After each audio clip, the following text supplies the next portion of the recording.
दोस्तों नमस्कार। आज तो कमाल हो गया।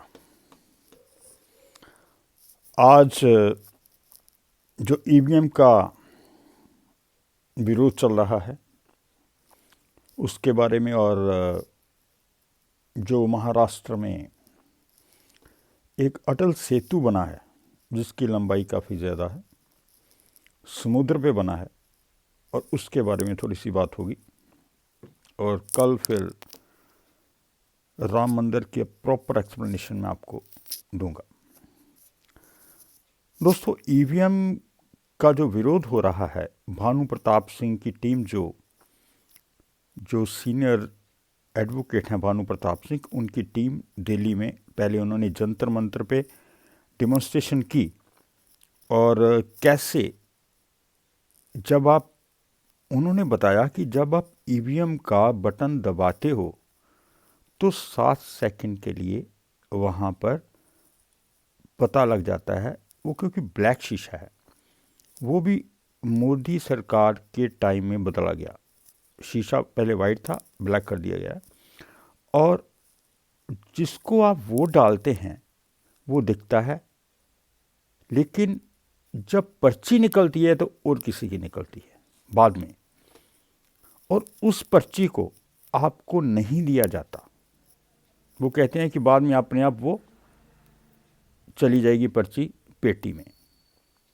यही मेन बात है जिस पर कि जो भानु प्रताप सिंह सुप्रीम कोर्ट के वकील, साथ में उनकी और एडवोकेट्स हैं, सीनियर एडवोकेट्स, उनकी टीम जो है वो यही बात बोल रही है। और आज बहुत ही अजीब बात हो गई कि जो इलेक्शन कमीशन की टीम है वो गली गली में जाकर, नुक्कड़ नुक्कड़ में जाकर लोगों को बता रही है कि ये मशीन बिल्कुल ठीक है, और डिमॉन्स्ट्रेशन करके बता रही है।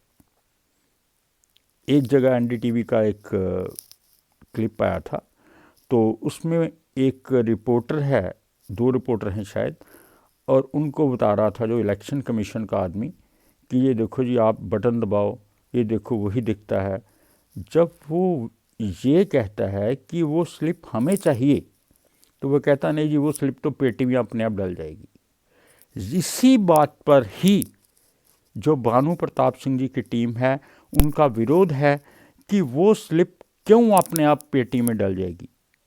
कारण ये है कि जो भी मशीन को हाईजैक करता है, जो भी उस इलेक्शन कमीशन में ईवीएम जो यूज़ होती है, वोट बदलता है, सॉफ्टवेयर जो उसमें पड़ा होता है, क्योंकि ये कहा जाता है कि जिस भी चीज़ में, जिस भी इलेक्ट्रॉनिक्स जो डिवाइस है उसमें यदि चिप लगी हुई है और सॉफ्टवेयर उनका पड़ा हुआ है तो वो कुछ भी कर सकते हैं, क्योंकि ये सारा कुछ सरकार के हाथों में है, इलेक्शन कमीशन के हाथ में है, या वो जिसकी चिप चल रही है कंपनी की या सॉफ्टवेयर चल रहा है उसके हाथों में है। तो उनको पैसे देकर कुछ भी करवाया जा सकता है। यही बात जो भानु प्रताप सिंह एडवोकेट हैं वो कह रहे हैं, उनकी टीम कह रही है कि ठीक है, वो क्योंकि उन्होंने जो डिमॉन्स्ट्रेशन करके दिखाई थी ईवीएम की, उसमें जिसको आपने वोट दिया वो दिख जाता है, लेकिन बाद में जब पर्ची निकलती है तो दूसरे निशान की निकलती है, क्योंकि उसमें उन्होंने फिट कर दिया कि ऐसे निकले। तो इस हिसाब से बीजेपी को कोई नहीं हरा सकता। जब तक ईवीएम चेंज नहीं होगी तो बीजेपी को कोई नहीं हरा सकता। तो कितनी हंसी की बात है कि गली गली में जाकर जो इलेक्शन कमीशन के लोग हैं वो लोगों को डिमॉन्स्ट्रेशन दे रहे हैं कि ईवीएम हमारी बिल्कुल ठीक है। और ये किसकी शय पर हो रहा है? कौन कह रहा है कि करने को? मोदी सरकार। ईवीएम जो इलेक्शन कमीशन है उनके इशारे पर चल रहा है। और सबसे बड़ी बात, कि वो चिप से वो जो मशीन से पर्ची है वो नहीं दिखा रहे। और एक और बात, आप इतनी डेमोन्स्ट्रेशन कर रहे हो, इतना पैसा वेस्ट कर रहे हो लोगों को दिखाने के लिए, लेकिन भानु प्रताप सिंह की टीम ने 150 जो थी वो ईवीएम मांगी थी कि हम आपको हैक करके दिखाएंगे, लेकिन उनको नहीं दी गई। इसका मीनिंग क्या है? इसका मीनिंग है कि ईवीएम में गड़बड़ी है जो इलेक्शन कमीशन नहीं दिखाना चाहता। तो मैं देश के लोगों से कहना चाहता हूं कि हमें ईवीएम को खत्म करने के लिए सड़कों पर आना होगा। ईवीएम से चुनाव ना हो तभी पता चलेगा कि बीजेपी जीतती है या नहीं जीतती है। ठीक है, यदि हम बैलेट पेपर से चुनाव करेंगे, बहुत जगह बूथ कैप्चरिंग होती है, पर इतनी ज़्यादा नहीं हो सकती जितना ईवीएम में घपला हो सकता है, क्योंकि वो तो सीधा कमांड देंगे। यहाँ जिसकी सरकार, यदि विरोधी पार्टी की 100 वोट है तो वो सीधी निल हो जाएगी। तो ईवीएम का बहुत मोटा घपला है। क्यों ये कह रहा है? बीजेपी कह रही है कि 400 के पार, इस बार 400 के पार, तो आ ही जाएंगी। आप 500 भी ले सकते हो, 400 क्या 500 भी ले जाओ। ईवीएम है तो मुमकिन है, मोदी है तो मुमकिन है, मोदी मीडिया है तो मुमकिन है। अब दूसरी बात, आज मोदी जी महाराष्ट्र में भाषण दे रहे थे। झूठ बोलने में तो वो माहिर ही हैं, पता ही है आपको। और कह रहे थे कि ये जो सेतु बना है महाराष्ट्र में,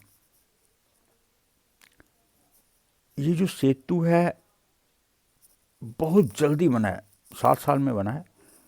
और उन्होंने ये कहा कि मनमोहन सिंह के टाइम बहुत देर हुआ करती थी, ये हुआ करती थी, जबकि आंकड़े इनके बताते हैं, गवर्नमेंट के आंकड़े बताते हैं, जितने प्रोजेक्ट ज़्यादा लेट हो रहे हैं मोदी सरकार में लेट हो रहे हैं। कईयों की कीमतें, क्योंकि जब प्रोजेक्ट लेट हो जाता है तो उसकी कीमत बढ़ जाती है, क्योंकि मटेरियल जो आता है आगे उसकी कीमतें बढ़ जाती हैं, तो आगे उसकी कॉस्ट भी बढ़ जाती है जो भी प्रोजेक्ट होता है। तो ये साफ लफ्ज़ों में झूठ बोल रहे थे मोदी सरकार, मोदी खुद, और कह रहे थे कि हमारे प्रोजेक्ट बहुत जल्दी हो रहे हैं कंप्लीट। ये बातें आप देखें कि कैसे लोगों को मूर्ख बना रहे हैं झूठ बोल बोल के। और ऐसे लोग, झूठ बोलने वाले लोग, मंदिर में प्राण प्रतिष्ठा करेंगे, वो भी राम मंदिर में।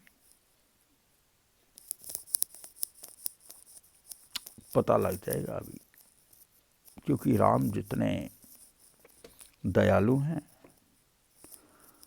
उतना रिजल्ट भी बहुत ज़बरदस्त देते हैं यदि कोई झूठ बोले तो इसलिए मोदी को डरना होगा।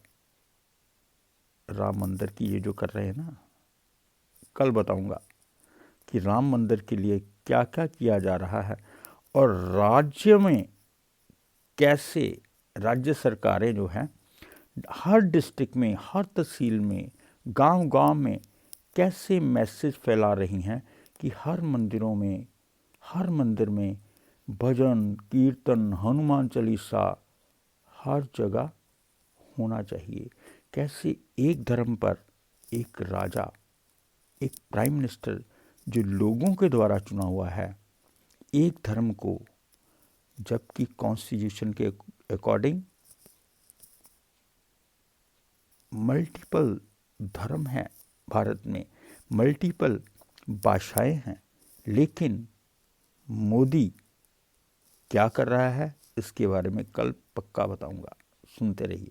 Thank you for watching.